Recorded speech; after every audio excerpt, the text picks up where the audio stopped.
Hello বন্ধুরা, welcome to my রেমানিস রান্নাঘর।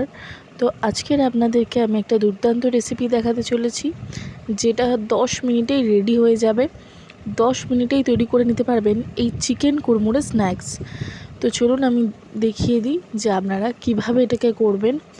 আপনারা এই রেসিপিসটা বাচ্চাদেরকে টিফিনে বা স্ন্যাক্সে অনায়াসে দিতে পারেন। বাচ্চারা চেটে পুচে সার্ভ করে দেবে। শুধু বাচ্চারাও নয়, বড়রাও কিন্তু এইটা খেতে খুব পছন্দ করবে। তো চলুন আমি পুরো প্রসেসটা কিন্তু আপনাদেরকে দেখিয়ে দেবো। আর প্লিজ যদি ভিডিওটা ভালো লাগে, লাইক কমেন্ট শেয়ার কিন্তু অবশ্যই করবেন। অ্যান্ড সাবস্ক্রাইব তো করতে হবেই আপনাদের। যদি সাবস্ক্রাইব না করেন তাহলে এত সুন্দর মজাদার রেসিপি কিন্তু আপনারা পাবেন না।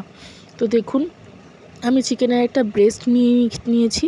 তো ব্রেস্টটাকে আমি কিউব সাইজ করে কিন্তু আমি কেটে নিচ্ছি। দেখুন, কিউব সাইজ করে, চৌকো সাইজ করে, ঠিক এরকম সাইজ করে কিন্তু আমি কেটে নেব। তো এরকম সাইজে কিন্তু লাগবে। দেখুন, আমি একটা প্লেটের মধ্যে সব চিকেনগুলোকে নিয়ে নিয়েছি। এবার আমি এর মধ্যে একটা ডিম দিয়ে দেবো। একটা ডিম আমি এখানে অ্যাড করব। তারপরে একটু চিলি পাউডার অ্যাড করে দেবো, 1 চামচ চিলি পাউডার, 1 থেকে 1.5 চামচ চিলি পাউডার অ্যাড করেছি। তারপরে আমি এখানে জিরে গুঁড়ো অ্যাড করেছি 1 টেবিল চামচ, 1 টেবিল চামচ হোয়াইট গোলমরিচের গুঁড়ো অ্যাড করেছি, এবং আদা রসুন পেস্ট 1 চামচ করে আমি অ্যাড করেছি। 1 চামচ আদা পেস্ট, 1 চামচ রসুন পেস্ট। তো তারপরে আমি এর মধ্যে দিয়ে দিয়েছি টমেটো সস। তারপরে আমি এর মধ্যে অ্যাড করে দেবো আপনার সয়া সসে কিন্তু নুনটা একটু থাকে, তাই নুনটা বুঝে শুনে অ্যাড করবেন। তাই আমি নুনটা একটু বুঝে শুনেই অ্যাড করলাম। দেখুন, নুনটা আমি অ্যাড করে দিলাম। তো তারপরে আমি এখানে অ্যাড করবো হচ্ছে অরিগ্যানো। আর অরিগ্যানো অ্যাড করার পর এখানে দিয়ে দেবো একটু হলুদ গুঁড়ো দেওয়ার পরে লেমন জুস দিয়ে দেবো 1 টেবিল চামচ। তো 1 টেবিল চামচ লেমন জুস আমি দিয়ে দিয়েছি। দেখুন, হাত দিয়ে কিন্তু ভালো করে মিক্স করে নিচ্ছি, ভালো করে ম্যারিনেশন করে নিচ্ছি মাংসটাকে। ভালো করে ম্যারিনেশন করে নিতে হবে। এরপরে দেখুন, ভালো করে ম্যারিনেশন হয়ে গেছে। তো আমি আপনাদের দেখিয়ে দেবো যে কীভাবে আপনারা এটার ক্রাম্বস বানিয়ে নেবেন। তো দেখুন, এখানে আমি ময়দা নিয়ে নিয়েছি 1 মেজারিং কাপ ময়দা।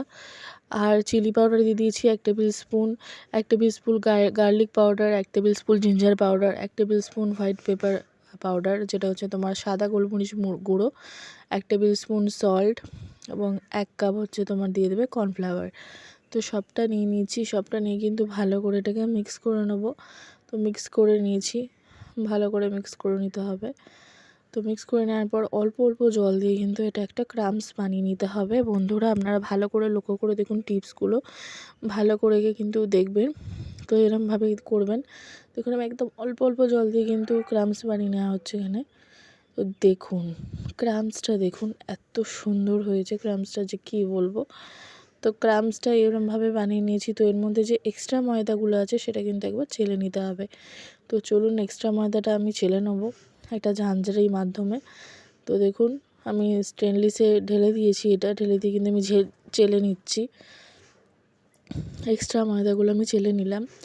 তো এই ময়দাগুলো কিন্তু পরবর্তীতে কাজে লাগবে এই রেসিপিতে। তো এই মাংসগুলো দেখুন ম্যারিনেট হয়ে গেছে। তো আমি আরেকবার হাত দিয়ে ভালো করে মাখিয়ে কিন্তু মাংসগুলোকে আলাদা করে তুলে নেবো। হ্যাঁ, গ্রেভি থেকে কিন্তু তুলে নিতে হবে। গ্রেভিটা কিন্তু যে ময়দাটা চেলে রেখেছি সেই ময়দায় কিন্তু ব্যাটারে একটা কাজে লাগবে। তো চলুন দেখিয়ে দিচ্ছি আপনাদের যে কীভাবে ওই ব্যাটারটা বানাবেন। তো এই গ্রেভিটাই কিন্তু চলে যাবে একদম এই ময়দা যেটা আমি চেলে রেখেছিলাম তার মধ্যে। তো দেখুন চলে গেল। এবার আস্তে করে জল দিয়ে কিন্তু একটা ব্যাটার বানিয়ে নিতে হবে।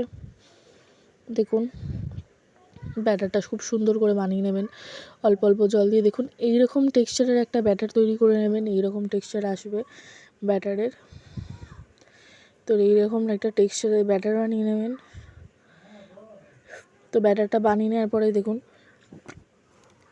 একটা করে চিকেনের পিস এভাবে নেবেন আর ব্যাটারে চুবিয়ে নেবেন একবারই। এটা একবারেই কিন্তু হয়ে যাবে। তো এবারে ক্রাম্বসে দিয়ে ক্রাম্বসটাকে ভালো করে কোট করে নেবেন। আমি আপনাদের দেখিয়ে দিচ্ছি। দেখুন, এভাবে কোট করে নিয়ে হালকা হাতে চেপে কিন্তু একটা তৈরি করে নেবেন। চিকেনটাকে পুরো কিন্তু রেডি করে নেবেন ভাজার জন্য। তো দেখুন কত সুন্দর হয়েছে। কোটিংটা আপনারা দেখেই নিশ্চয়ই বুঝতে পারছেন। তো এখানে আমি তেলটা বসিয়ে দিয়েছিলাম, তো বসিয়ে দেওয়ার পরে আমি কিন্তু হালকা মিডিয়াম আঁচেই বসিয়ে রেখেছিলাম, আর সেই আঁচেই কিন্তু আমি ভাজবো। খুব বেশি গরম তেলে কিন্তু এটা ছাড়বেন না, নাহলে ওপরটা পুড়ে যাবে বা লাল হয়ে যাবে, ভিতরটা কাঁচা থেকে যাবে। তো আপনারা একটুখানি মিডিয়ামের থেকেও একটু হালকা কম আছে কিন্তু এগুলোকে ভেজে নেবেন। আর কোট করেই কিন্তু আপনারা চিকেনটাকে রেখে দেবেন না, চিকেনটাকে কোট করেও সঙ্গে সঙ্গে তেলে ছেড়ে দেবেন, তাহলে কিন্তু ভালো হবে, কুড়মুড়েটা হবে, ক্রিস্পি হবে। তো দেখুন আমি আস্তে আস্তে কিন্তু ভেজে নিচ্ছি এগুলোকে। আস্তে আস্তে দেখুন লাল লাল কালার চলে আসছে, ব্রাউনি। তো আস্তে আস্তে কিন্তু ভাজা হয়ে গেছে। দেখুন আপনাদের সাথে গল্প করতে করতে আমার কিন্তু ক্রিস্পি চিকেন একদম রেডি হয়ে গেছে।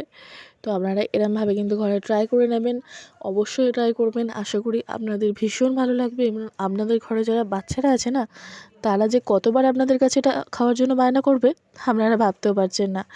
একবার খেলে কিন্তু বড় থেকে বাচ্চা সবাই একদম ফিদা হয়ে যাবে আপনার রান্নার ওপরে।